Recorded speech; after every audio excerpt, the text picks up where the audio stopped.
కదా, భరోసా పత్రాలు ఇచ్చారు కదా, బాండ్లు ఇచ్చారు కదా. ఏ బాండ్లు అవి ఎవడు దానికి బాధ్యత? దాని గురించి ఎందుకు మాట్లాడట్లా?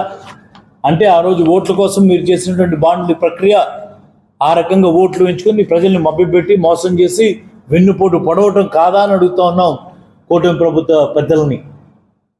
ఏది దేన్ని వదిలిపెట్టారని అడుగుతా ఉన్నాం. ఏ అంశం చూసినా మొత్తం వ్యవసాయాన్ని చిన్న భిన్నం చేసి పాడేశారు. ఒక చక్కటి ఆర్బీకే వ్యవస్థ తీసుకొచ్చి ఈ క్రాప్ పెట్టి భూమి మీద పట్టినటువంటి నాటిన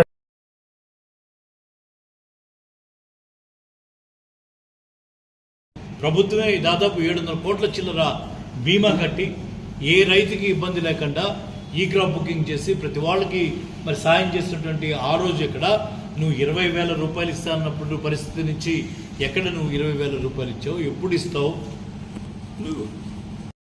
రెండేళ్ళైంది కదా పరిస్థితి.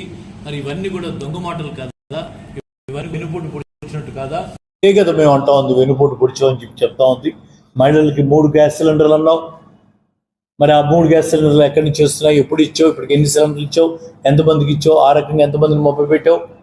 నువ్వు ప్రతి అంశం, ఏ అంశం మనం మాట్లాడినా ఆ అంశం వెన్నుపోటుగా కారణంగానే వాళ్ళు అన్ని రకాలుగా ఇవాళ మనం విద్యారంగం కుదేలైతోంది.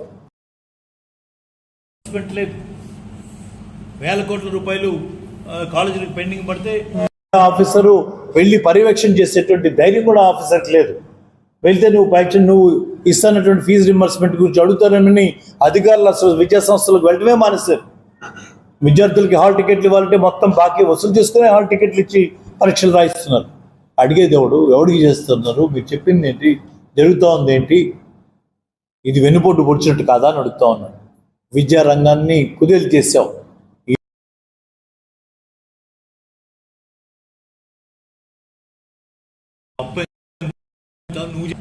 ఆ రోజు విపరీతంగా మాట్లాడేది ఆయన చేసిన దాంట్లో. మరి ఆయన చేసిన దానికన్నా ఈ 2 సంవత్సరాల కాలంలోనే జగన్మోహన్ రెడ్డి గారిని ఏదన్నా దాంట్లో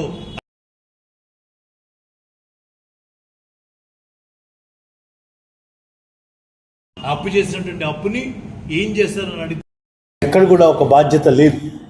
ఒక జీతాల బిల్లుకో లేకపోతే అమరావతిలో అయినటువంటి నీళ్లు తోడే ఖర్చుకో ఆ పొదలు తీసేటువంటి ఖర్చుకో చూపించడం తప్పించి నువ్వు ఇంకెక్కడైనా ఇది నేను ఫలానా కార్యక్రమం చేశాను, ఇది మా మార్క్ అని చెప్పుకునేటువంటి పరిస్థితి 2 ఏళ్లలో నీకున్నదా? మరి చంద్రబాబు నాయుడు గారు అడుగుతా ఉన్నాం. ఈ రకంగా ఊరికి మహానాడు అని చెప్పి ఆ పొద్దుకులు జగన్మోహన్ రెడ్డి గారిని ఆడిపోసుకోవడమే తప్పించి మీరు చేసింది 3 రోజులు కార్యక్రమం చేసావు, డబ్బంతా వృధా. మరి అక్కడికి వచ్చి మీరు మాట్లాడింది ఏంటి? ఈ 2 ఏళ్లలో మేము ఇది చేసామని ఎవరికైనా చెప్పుకునేటువంటి ధైర్యం ఉందా? ఒక పెన్షన్ ఇచ్చావు, 4,000 చేసావు అని చెప్పుకోవడమే తప్పించి ఎంతమందికి ఎక్కొట్టావు? ఎంతమందికి కొత్త పెన్షన్లు ఇవ్వకుండా చేసావు? మరి వాళ్ళ గురించి ఏంటి? అవి ఎక్కడైనా మాట్లాడిన పరిస్థితి ఉందా? ఆడబిడ్డకి ఇచ్చినటువంటి శ్రీనిధి గురించి మాట్లాడినటువంటి పరిస్థితి ఉందా?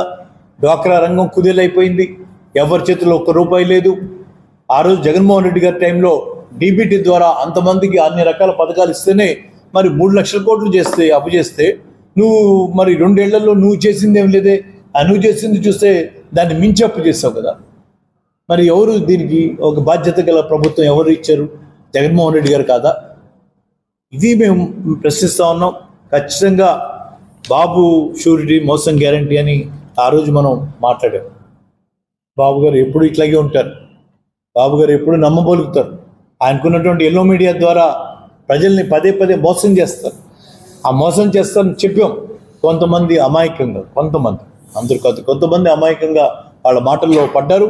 ఇప్పటికైనా గ్రహించండి, వాళ్ళ మాటలు ఎప్పుడు కూడా ఇలాగే ఉంటాయి. రాబోయేటువంటి స్థానిక సంస్థల ఎన్నికలలో ఖచ్చితంగా ప్రజలు గట్టి తీర్పు చంపబెట్టులాగా ఉండే విధంగా ఇస్తే రిమైనింగ్ 2 సంవత్సరాలన ఒళ్ళు దగ్గర పెట్టుకొని పరిపాలన చేస్తారో చూద్దాం. రేపు లోకల్ బాడీ ఎన్నికల్లో మరి ప్రజల దీని తీర్పు చాలా బలంగా వస్తుందని విశ్వసిస్తూ ఉన్నాం. అందరూ కూడా తెలిసే విధంగా ఇప్పటికే చాలా బాధపడుతూ ఉన్నారు. చాలా చోట్ల బయటపడలేకపోతూ ఉన్నారు. చాలా రోజువారీ జీవితం గడవడమే దుర్భరం అయిపోయినటువంటి పరిస్థితి మనం కళ్ళారా చూసాం. ఇటువంటి పరిస్థితుల్లో ఈ 2 ఏళ్ల పరిపాలనలో ఈ 2 ఏళ్ల పరిపాలన గురించి మనం మాట్లాడుకోవాలి అని అంటే ఈరోజు చంద్రబాబు నాయుడు ఆయనకి వెనతో పెట్టిన విద్య ఒకళ్ళకి వెన్నుపోటు పొడవటం, అది తప్పించి ఇంకెక్కడ ఏమీ జరగలేదనేటువంటి విషయాన్ని మీ ద్వారా ప్రజలకు తెలియజేసేటువంటి కార్యక్రమమే ఈరోజు చేపట్టామని చెప్పి తెలియజేసుకుంటూ రేపు 4వ తారీఖున మండల కేంద్రాల్లో మరి ఈ కార్యక్రమం జరుగుతుంది, నిరసన కార్యక్రమం. అలాగే 8వ తారీఖున మరి టౌన్ హాల్ కార్యక్రమం అంటే ఇక్కడ ఒక సూర్యకాళి ఫంక్షన్ హాల్లో ఇంటలెక్చువల్స్తో, న్యూట్రల్ పర్సన్స్తో వాళ్ళందరికీ కూడా ఈ జరుగుతున్న విషయాల మీద కొంత అవేర్నెస్ వచ్చే విధంగా ఒక కార్యక్రమాన్ని చేపట్టబోతూ ఉన్నాం. ఇవన్నీ కూడా ఎందుకంటే మనం ఒక వైఎస్ఆర్ కాంగ్రెస్ పార్టీగా మనం మాట్లాడితే ఆ మాటల్ని ఏదో అక్కస్తో మాట్లాడుతున్నట్టుగానో ఇంగుదానిగానో తీసుకెళ్లేటువంటి విషయాల్ని మనం గమనిస్తున్నాం. అలా కాకుండా జరుగుతున్న విషయాల మీద ఉన్న విషయాల్ని, జరుగుతున్న సంగతులు వాళ్ళకు కూడా చెప్పి వాళ్ళ ద్వారా ప్రజల్లో కూడా వెళ్ళేటువంటి కార్యక్రమం తప్పకుండా చేస్తామనేటువంటి విషయాన్ని దానికి 8వ తారీఖున సూర్యకాళి ఫంక్షన్ హాల్లో ఉదయం 8:30 గంటలకు ఉంటుందని చెప్పి మీ ద్వారా ప్రజలకు తెలియజేస్తున్నాను.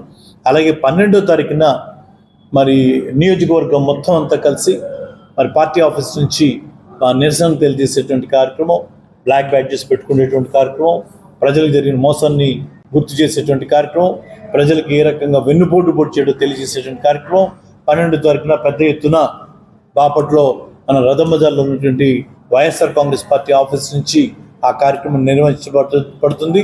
ఎవరైతే మోసపోయాం అనుకుంటా ఉన్నారో, మమ్మల్ని మభ్యపెట్టారు, మమ్మల్ని మోసం చేశారు, ఆ రోజు తొందరపడ్డాం, తప్పు చేసాం అనుకున్న భావన ఉన్న ప్రతి ఒక్కళ్ళు కూడా రేపు 12వ తారీఖు కార్యక్రమంలో పాల్గొని మీ నిరసనని ప్రభుత్వానికి తెలిసే విధంగా, అర్థమయ్యే విధంగా ఒక ముద్దు నిద్రపోతున్నటువంటి ప్రభుత్వం, ఒక దున్నపోతు మీద వర్షం పడితే కదలదు అనేటువంటి రకంగా ఉన్నటువంటి ప్రభుత్వం కళ్ళు తెరుచుకునే విధంగా రేపు 12వ తారీఖు జరిగేటువంటి ఆ కార్యక్రమం కూడా అంతే బలంగా మనం చేసి కొంతమన్నా నిద్ర లేపడానికి ప్రయత్నం చేద్దాం. కొన్ని పనులన్నా ప్రజలకు ఉపయోగపడేటువంటి పనులు ఈ రిమైనింగ్ టైంలో ఈ ప్రభుత్వం ద్వారా చేయించుకోవడానికి మనం ఒక ప్రయత్నం చేద్దాం అని చెప్పి ఈ సందర్భంగా తెలియజేసుకుంటూ